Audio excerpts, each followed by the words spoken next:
A routine hospital visit accidentally left her pregnant with a millionaire's baby. Hello everyone. Before we begin today's story, I have a small favor to ask. Please hit subscribe and turn on the notification bell so you never miss our channel's new videos. It is quick, free, and the best way to support us in bringing you more dramatic stories. Your support means the world to us. Where are you watching from? Drop your city or country in the comments below. Thank you very much. Now, let us return to our main character. Mia Carter never imagined her Wednesday morning would change her entire life. The hospital smelled faintly of antiseptic and warm linen as she stepped into the bright corridor, rubbing her stomach lightly. It was just a routine checkup for a persistent ache she had been ignoring for months. Nothing serious, she told herself. Nothing that would require more bills or more borrowed hours from her second job at the library. She checked in at the reception desk, clutching her insurance card that barely covered anything. The nurse smiled politely and handed her a clipboard, but Mia noticed the woman's eyes shift with a hint of concern. Maybe it was the dark circles under Mia's eyes. Maybe it was the way she kept swallowing, trying to calm her nerves. When the tests were finished, she waited in a small exam room, listening to the soft beeping from the hallway monitors. Her foot tapped against the tile floor. Her palms felt cold. She tried to distract herself by counting ceiling panels, but her mind kept drifting back to rent, overdue bills, and the stack of medical brochures she hoped she would never need. The door opened. A nurse walked in holding a beige envelope against her chest, her expression stiff, too stiff for a routine visit. She cleared her throat before speaking. "Miss Carter, congratulations." Mia blinked. "For what?" "You are pregnant." The words hit her like a shock of ice. Her eyebrows pulled together. "That cannot be right. There must be a mistake. I am not seeing anyone. I have not—" Her voice cracked from disbelief. "I think you mixed up my results." The nurse hesitated. The test was run twice. It came back positive both times. Mia shook her head, her fingers gripping the edge of the exam table until her knuckles turned white. This was not possible. Not logically. Not medically. Not in any universe that made sense. Her heart hammered as she whispered, "Please check again, please." But the nurse was already offering to call the head of diagnostics. Outside the room, she heard muffled voices, hurried footsteps, a phone ringing. Something was wrong. Not with her, but with the hospital, with the system. She could feel it slipping through the cracks like a cold draft under a door. When the attending doctor finally stepped inside, he carried a second envelope, his expression heavy. "Mia," he said, using her first name gently, "there appears to be an identification error in our reproductive lab." She stared at him, stunned. "Identification error?" He nodded slowly. "We believe your test samples were cross-linked with a donor file." Mia felt the ground tilt beneath her. Donor?" she asked, barely breathing. "Yes," the doctor said quietly. "According to the coded record, the genetic father is a registered donor, and also a private benefactor of our hospital." A chill spread through Mia's chest. She whispered, "Who is he?" The doctor hesitated, too long, and that was the moment Mia realized. Whoever he was someone powerful, someone the hospital was afraid to name, someone who would change her life in ways she could not yet imagine. Mia sat completely still in the small exam room long after the doctor left. The walls seemed to close in around her. The air felt too thin. A pregnancy created by a stranger's donor file was already impossible to comprehend, but the idea that the hospital was afraid to reveal his identity made her stomach turn. She pressed a hand over her mouth, trying to steady her breathing. A single thought kept circling in her mind. If this happened to me, who else has it happened to? When she finally stepped into the lobby, the automatic doors slid open with a soft hiss, and a gust of warm air hit her face. The world outside looked unchanged. People walked by, scrolling their phones, talking about errands and lunch plans. Nobody knew her life had just shattered and rearranged itself in a single morning. At the bus stop, she sat on a metal bench that felt colder than it should. Her fingers trembled as she held the envelope. She did not dare open it again. She did not want to see the confirmation that still felt unreal. The number on the report, the donor code, none of it made sense. Her phone buzzed, a text from the hospital. "Please return tomorrow morning for follow-up testing. We apologize for the distress." Distress. That word felt painfully inadequate. That night, in her small apartment with peeling paint and a heater that rattled when it worked, Mia set the envelope on the kitchen table. She stared at it while heating a can of soup she was too anxious to eat. The hum of the refrigerator filled the silence. Finally, she whispered, "I do not even know what to feel."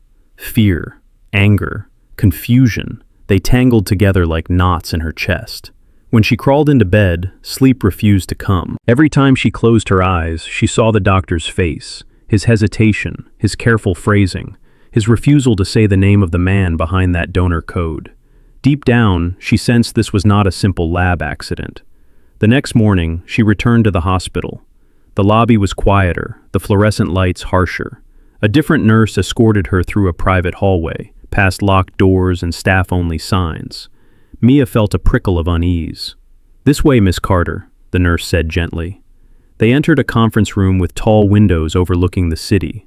A man stood with his back to her, hands in his pockets, staring out at the skyline. He turned when he heard her footsteps. Mia froze.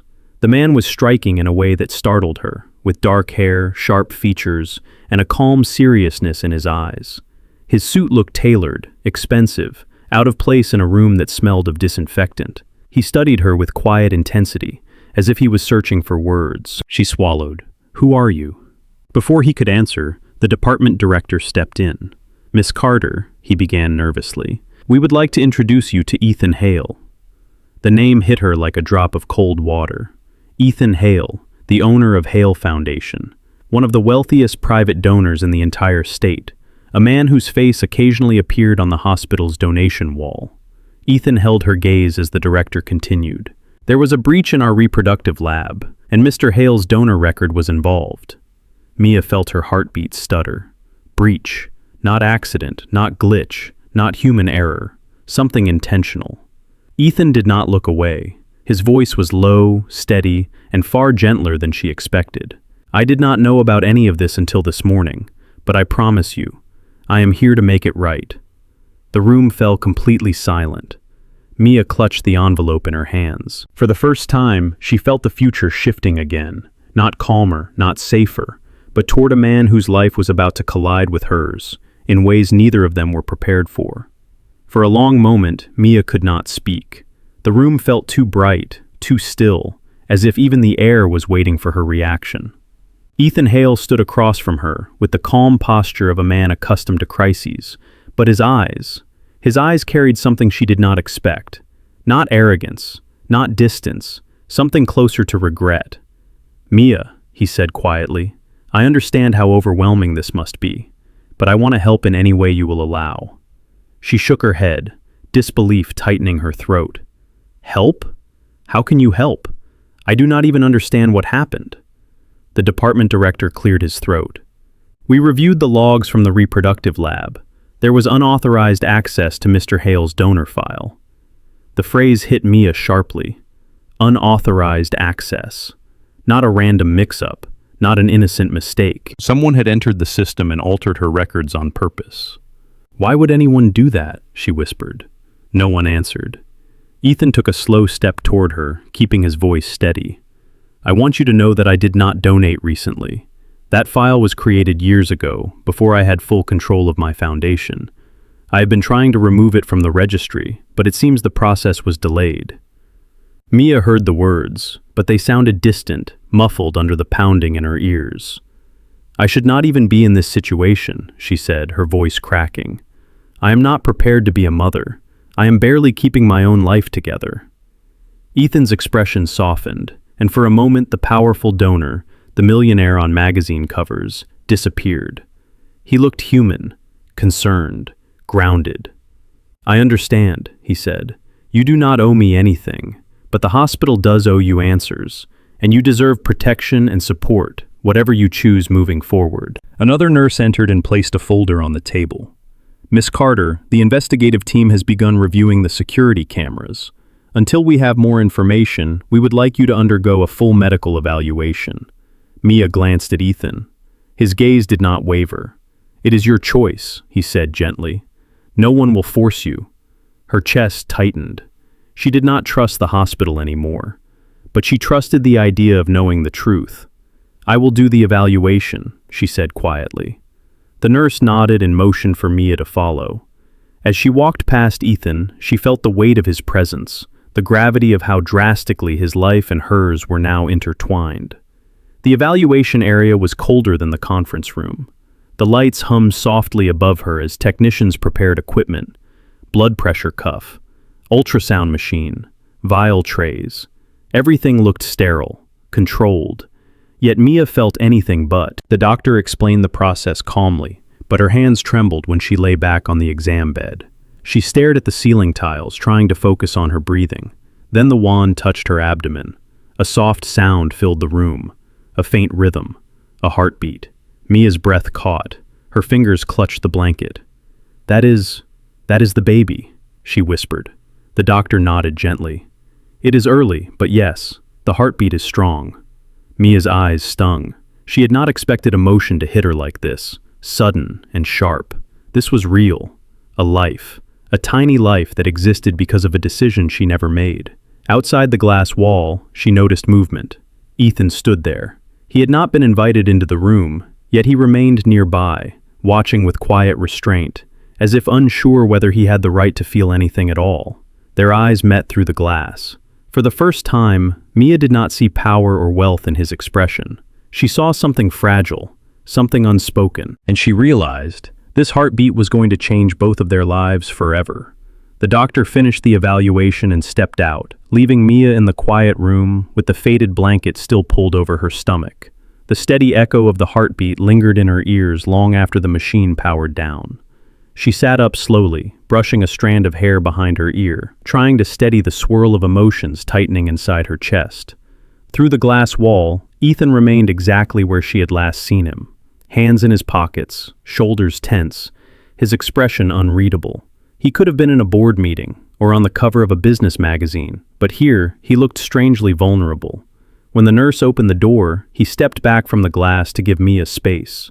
She walked out carefully, her fingers still curled around the edge of the folder with her new test results. "Are you all right?"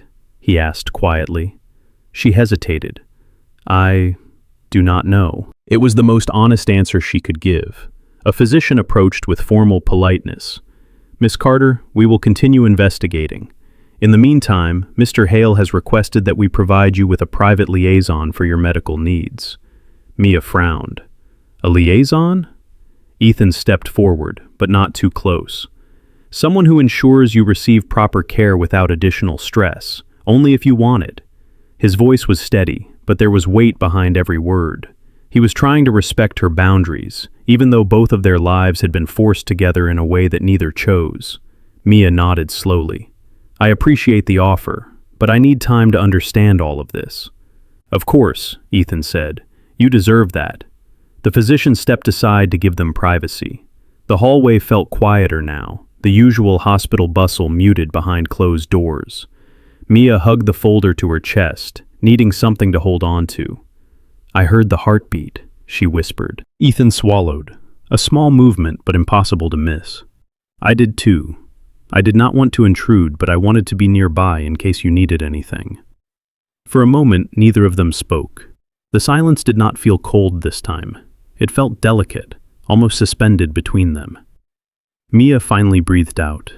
"This child. I never planned for any of this. My life is not stable.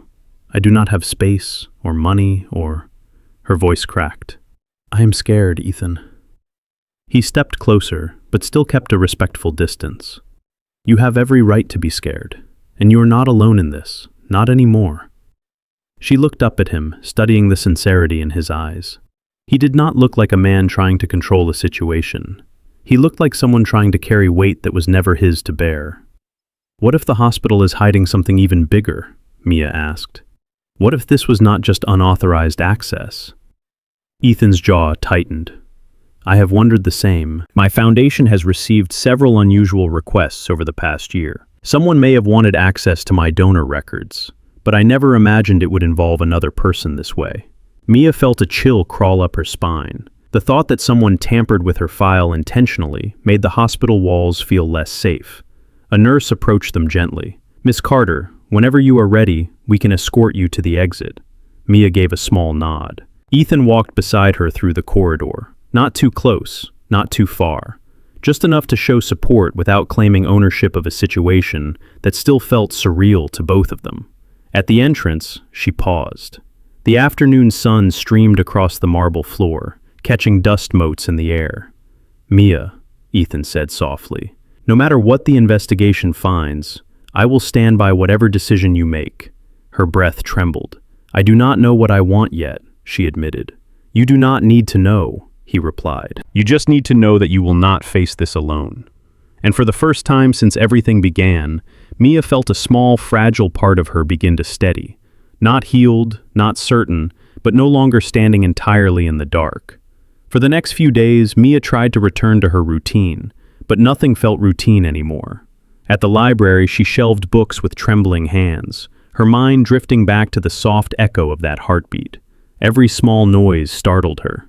Every quiet moment left her wondering what else the hospital had not told her. On Friday afternoon, her phone rang with an unfamiliar number. She almost ignored it, but something urged her to answer. "Miss Carter?" a calm voice said. "This is Dr. Lin from the investigative board. Could you come to the hospital today? We have new information." Her pulse spiked. "Is something wrong? We believe it is best to discuss this in person." She caught the edge of a bookshelf as her knees weakened. "All right, I will come." When she arrived, the lobby felt different. Tense. Too many people glancing toward the elevators. A security officer stood near the wall, as if waiting for someone. Before she could ask questions, she heard footsteps behind her. Ethan. He approached without hesitation, relief flickering across his features. "I came as soon as they called me. Are you all right?" "I am not sure," she whispered. They rode the elevator together, the silence heavy but not unwelcome. Mia found comfort in the steady presence beside her. Even though she barely knew him, she no longer felt like she was carrying this alone. The conference room door opened to reveal Dr. Lin and a technician hunched over a laptop. Screens displayed lines of code and access logs from the reproductive lab. Dr. Lin gestured for them to sit. "We have reviewed 48 hours of security footage and digital activity. We identified a user who accessed both of your files minutes apart." Mia gripped the armrest. "Who was it?" The technician clicked a key. A name flashed on the screen. Ethan inhaled sharply. "No." Mia looked at him. "You know this person?" He nodded slowly, disbelief darkening his expression. "She is a former senior researcher from my foundation. She had access to donor files years ago, but she resigned after several internal violations." Dr. Lin added, "It appears she used outdated credentials to get into the system." Mia felt heat rise behind her eyes. But why? Why would she change my record? No one answered immediately. Then Ethan spoke, his voice low. "She wanted funding reinstated. She threatened my board last year. When they refused, she claimed she would prove the hospital still relied on my resources. I did not think she would go this far." Mia pressed a hand over her mouth. The idea that her life had been altered because of someone else's agenda made anger burn inside her. Dr. Lin continued, "We are preparing formal charges. The hospital will take full responsibility for the breach. We will also cover every medical cost moving forward." Mia closed her eyes, overwhelmed. When the meeting ended, she stepped into the hallway, needing air. Ethan followed but kept a respectful distance. "Mia," he said gently, "I know you did not ask for any of this, and I cannot take away what happened, but I want to do what is right." She looked up at him, her voice trembling. What does right even mean anymore? He searched her expression, choosing each word with care. "It means ensuring you feel safe. It means that you have support. And it means that whatever choice you make for yourself and for the baby, you will not make it alone."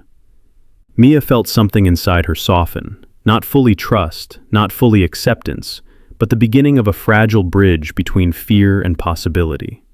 The quiet hallway seemed to hold its breath around them. For the first time since her world fell apart, she allowed herself to breathe without shaking.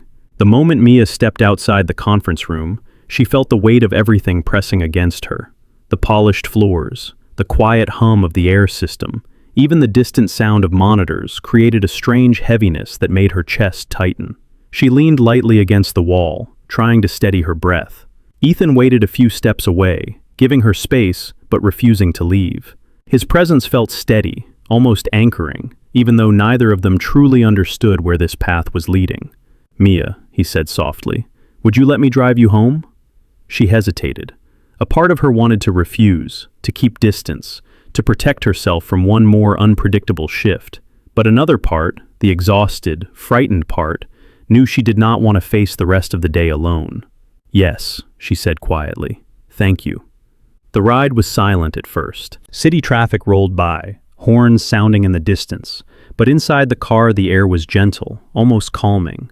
Mia rested her hands in her lap, twisting her fingers together. Ethan glanced at her. "If anything feels overwhelming, tell me. You do not need to carry this by yourself." She looked out the window. "I have carried everything by myself for a long time. I am not used to someone standing beside me." "You should not have had to," he said. There was no pity in his voice, only sincerity. When they pulled up to her apartment building, she braced herself for the embarrassment she always felt showing anyone where she lived. The exterior was faded, the stair rail rusted, the porch light flickering. It was not unsafe, but it was a far cry from the world Ethan came from. He said nothing judgmental. Instead, he stepped out and opened her door, waiting gently as she gathered her things. "Mia," he said before she walked inside, "I meant what I said. You do not have to make any decisions today. You deserve time, and whatever you choose, I will respect it." A surprising warmth filled her eyes, and she blinked it away. "Thank you, Ethan. Really." He nodded, giving her a faint, reassuring smile before leaving. Inside her apartment, the silence wrapped around her again. She lowered herself onto the couch and stared at the ultrasound photo the doctor had slipped into her folder. A tiny, bean-shaped figure. A tiny heartbeat she never expected to hear. Her throat tightened. "What am I supposed to do?" she whispered into the quiet room. The next morning she woke to a soft knock on her door. When she opened it, a woman stood there holding a small, insulated cooler bag. "Good morning, Miss Carter," the woman said kindly. "I am Angela. The hospital assigned me as your liaison. I brought your prenatal vitamins, nutritional guides, and your follow-up schedule." Mia blinked, surprised. "You came all the way here?" "Of course," Angela said.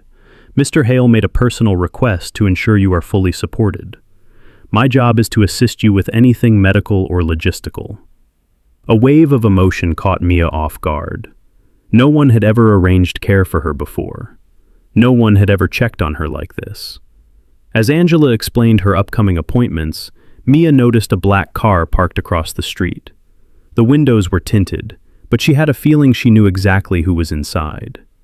After Angela left, Mia stepped outside and walked toward the car. The window lowered just enough for her to see Ethan sitting behind the wheel. His expression was calm, but his eyes softened when they met hers. "I wanted to make sure the liaison arrived," he said simply. "You did not have to do that," she replied. "I know," he said, "but I wanted to." For a moment, neither of them moved. The morning sun warmed the pavement. A quiet, unspoken understanding passed between them. Gentle, fragile, new. Mia exhaled slowly. For the first time, she did not feel quite so alone. For a few days, Mia settled into a strange new rhythm. Angela checked in every morning, bringing fresh vitamins, hydration reminders, and quiet reassurance. Ethan, although he never intruded, seemed to linger nearby more often than chance would allow. Sometimes she saw his car parked across the street. Sometimes she caught him walking by with a cup of coffee, pretending he just happened to be in the neighborhood. It should have felt invasive, but it did not. Instead, it felt like someone was finally standing guard for her, rather than watching from a distance. Still, the uneasiness inside her never fully faded. Each time her phone buzzed, her stomach tightened, afraid of another update that would shake the ground beneath her feet. One afternoon, Angela arrived with a sealed envelope. Her expression was more serious than usual. "Miss Carter," she said gently, "the investigative board completed their internal review. Dr. Lin asked that you read this in private." Mia's heart pounded as she took the envelope. After Angela left, she sat on the couch, hesitating for a long moment before slipping a finger under the seal. The documents were brief, but the meaning was devastating. The former researcher had not only accessed Ethan's donor file, she had altered multiple entries in the system. Mia's record had been specifically targeted because she matched a demographic profile the researcher believed would force the hospital to reinstate certain research funding. A sickening chill ran through Mia. Her life had been manipulated by someone who had never met her. A stranger had played with her future as if it were a bargaining chip. She set the papers down, her hands shaking. A knock came at the door. When she opened it, Ethan stood there. No suit today, no polished composure, only quiet worry. "I saw Angela leaving," he said. She looked concerned. "What happened?" Mia stepped back, letting him inside. Her voice trembled as she held out the documents. "They used me, Ethan. She used me. I was just a variable in some twisted strategy." He read the papers carefully, his jaw clenching tighter with every line. When he finally lifted his eyes, they were filled with something fierce and protective. "This is not your burden to carry," he said. "I will make sure she faces consequences. I will make sure the hospital cleans every part of this mess." Mia shook her head, tears forming. "But it already happened. It is already inside me. I did not choose any of this." Ethan moved closer, stopping only when she looked up. "I know," he said softly, "and I cannot change the past, but I can stand with you in the present, and I can fight for the future you deserve." His voice did not rise. There was no dramatic declaration, just truth spoken from a place deeper than responsibility. Something inside Mia cracked, not in pain, but in the fragile way a wall breaks when light finally finds a way through. She wiped her cheeks. "I do not know what I want yet." "You do not have to," he replied. "You only have to know that you are not alone." In that quiet living room, with anger fading and fear slowly loosening its grip, Mia felt a warmth she had not felt in years. Not certainty, not resolution, but the beginning of trust. The next morning arrived with a quiet heaviness. Mia sat at her small kitchen table. The documents from the hospital spread out in front of her like pieces of a puzzle she never asked to solve. She traced the edges of the papers with her fingertips, trying to make sense of a situation that still felt unreal. A soft knock broke the silence. When she opened the door, Ethan stood there holding 2 cups of hot tea. Not coffee, not anything overwhelming, just something warm and simple. "I thought you could use this," he said. Mia accepted the cup, feeling the steam brush her face like a small comfort. "Thank you." He did not step inside immediately. He waited, as if giving her the choice mattered more than anything else. When she nodded, he followed her to the kitchen, where sunlight filtered through the thin curtains. For a moment, neither of them spoke. Mia felt the weight of everything she had learned yesterday pressing down again. "They used my life as leverage," she said quietly. "Someone who never knew me changed everything about my future for their own gain." Ethan nodded, his expression solemn. "I know. And the hospital is preparing legal action. I will testify. I will do whatever it takes to make sure this never happens to anyone else." Mia looked at him, studying the sincerity in his eyes. "Why are you doing all of this for me?" He exhaled gently, choosing his words. "Because this happened through a system that was supposed to be protected by people who worked for my foundation. That makes it my responsibility. But more than that, I do not want you carrying this alone." His honesty was disarming. It pushed against the walls she had built around herself. "You barely know me," she whispered. "That was true once," he said softly. "It is not true anymore." Mia looked down at her hands, noticing how they no longer shook the way they used to. His presence had a grounding effect she could not deny. A sudden knock on the door startled them both. Angela stepped inside with a folder held tightly to her chest. "Miss Carter," she said, "the hospital has finalized its decision. They are offering full medical coverage for the duration of your pregnancy, therapy sessions if you need them, and a settlement package." Mia blinked. "A settlement?" Angela nodded. "For emotional distress and negligence. It is substantial." Mia's breath caught. Money had always been the quiet shadow in her life. Rent, medical bills, the constant pressure of choosing between health and survival. She had never imagined she would be offered such support. When Angela left, Ethan remained silent, giving Mia time to absorb everything. She finally spoke. "This changes a lot." "It should," he said gently. "You deserve stability, especially now." She stared at him, her voice softer than before. "Do you think I can do this?" Ethan stepped closer, but still left a respectful space between them. "I think you are stronger than you realize," he said. "And whatever choice you make, you will not be doing it alone." His words did not feel like a promise he could break. They felt like a truth he had already chosen to live by. Mia's chest tightened with something warm and fragile. Not certainty, not love, but the beginning of something she had not allowed herself to feel in a long time.